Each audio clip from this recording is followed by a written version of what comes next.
तो आज हम बात करने वाले हैं मोशन के फिजिक्स की।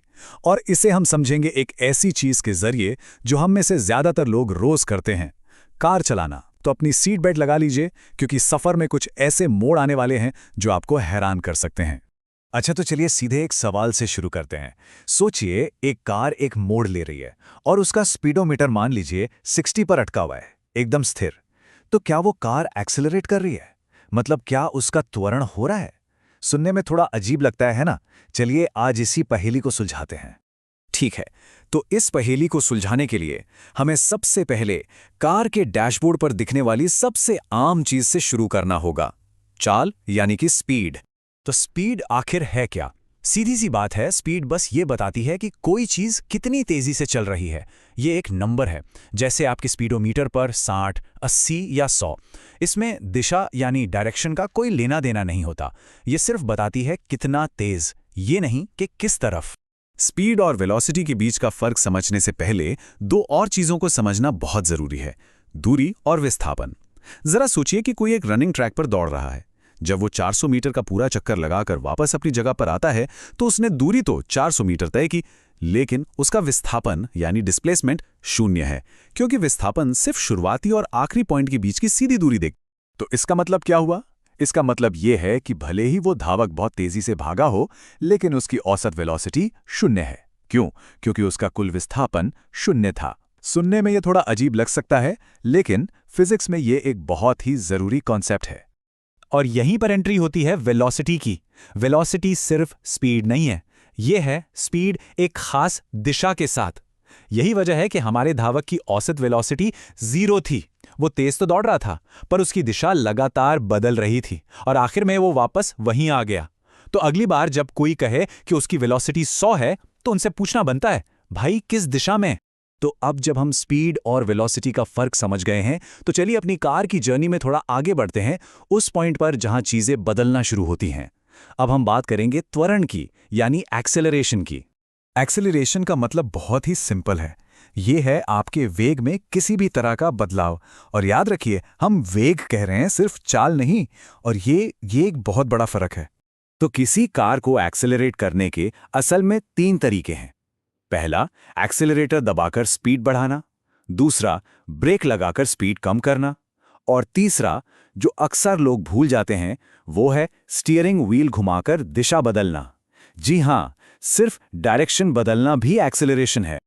और बस यहीं पर हमें हमारे सबसे पहले सवाल का जवाब मिल जाता है। जब एक कार किसी मोड़ पर एक ही स्पीड से चल रही होती है, तो उसकी चाल तो स्थिर है, पर उसकी दिशा लगातार बदल रही है। और क्योंकि वेग में दिशा भी शामिल होती है, इसका मतलब है कि उसका वेग बदल रहा है। और वेग में कोई भी बदलाव एक्सेलरेशन होता है। तो हाँ, उस मोड़ पर वो कार एक्सेलरेट कर रही थी। हमने ये तो समझ लिया कि एक्सेलरेशन क्या है, पर सवाल ये है कि ये होता क्यों है? ऐसी कौन सी चीज़ है जो किसी वस्तु को अपनी स्पीड बढ़ाने, घटाने या दिशा बदलने पर मजबूर करती है? इसका जवाब एक बहुत ही मशहूर नाम और एक सिंपल से समीकरण में छिपा है। यह है न्यूटन का दूसरा नियम और शायद फिजिक्स का सबसे फेमस इक्वेशन। यह हमें बताता है कि बल, द्रव्यमान और त्वरण यानी फोर्स, मास और एक्सेलरेशन आपस में कैसे जुड़े हैं। सीधे शब्दों में कहें तो किसी भी चीज को एक्सेलरेट करने के लिए उस पर बल लगाना ही पड़ेगा। इसे समझने का एक बहुत ही आसान तरीका है। सोचिए कि एक छोटी कार है और एक बड़ा सा ट्रक, और दोनों को एक ही ताकत से धक्का दिया जाता है। क्या होगा? जाहिर है, छोटी कार ज्यादा तेजी से रफ्तार पकड़ेगी। उसका मास कम है, इसलिए उतना ही फोर्स ज्यादा एक्सेलरेशन पैदा करेगा।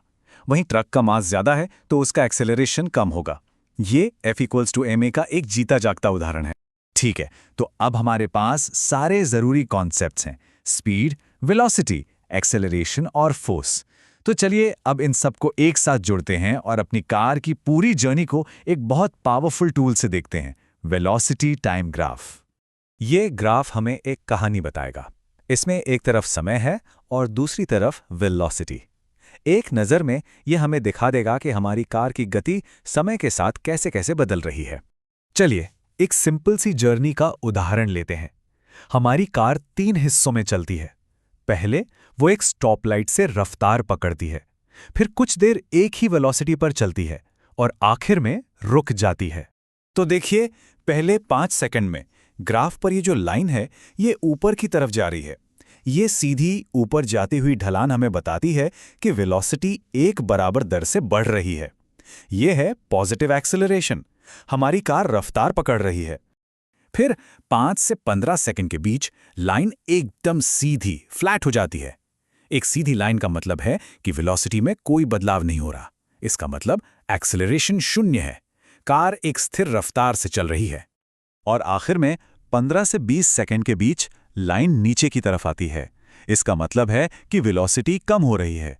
यह है नेगेटिव एक्सेलरेशन या डिसेलरेशन। कार धीरे होकर रुक रही है और वेलोसिटी वापस 0 पर आ जाती है। तो इस एक ग्राफ से हमें 2 सबसे जरूरी बातें पता चलती हैं। लाइन का जो ढलान है यानी स्लोप, वो हमें एक्सेलरेशन बताता है। ढलान जितना ज्यादा, एक्सेलरेशन उतना ज्यादा। और ग्राफ के नीचे का जो पूरा एरिया है वो हमें बताता है कि कार ने कुल कितना सफर तय किया। एक ही ग्राफ में हमारी जर्नी की पूरी कहानी। तो हमने स्पीड, वेलोसिटी, एक्सेलरेशन और फोर्स की बात की, लेकिन ये सब सिर्फ फिजिक्स की किताबों के लिए नहीं है। ये वो नियम हैं जो हमारे आसपास की पूरी दुनिया को चलाते हैं। तो चलिए एक बार जल्दी से देख लेते हैं कि हमने क्या सीखा। पहली बात, वेलोसिटी का मतलब है डायरेक्शन के साथ स्पीड। दूसरी, एक्सेलरेशन का मतलब वेलोसिटी में कोई भी बदलाव है, चाहे स्पीड बढ़े, घटे या दिशा बदले। तीसरी बात, एक्सेलरेशन के लिए फोर्स की जरूरत होती है। और आखिरी कि मोशन ग्राफ हमें किसी भी सफर की पूरी कहानी बता सकते हैं। तो अगली बार जब कोई गाड़ी में हो और एक मोड़ ले रहा हो तो ये जरूर याद रखिएगा, स्पीडोमीटर भले ही एक जगह पे अटका हो, पर फिजिक्स का एक बहुत जरूरी नियम काम कर रहा है, वो एक्सेलरेट कर रहे हैं। यही वो सिंपल रूल्स हैं जिनसे पूरा यूनिवर्स चलता है, सूरज के चक्कर काटते ग्रहों से लेकर हमारे हाथ में मौजूद एटम्स तक। तो अब अपने आस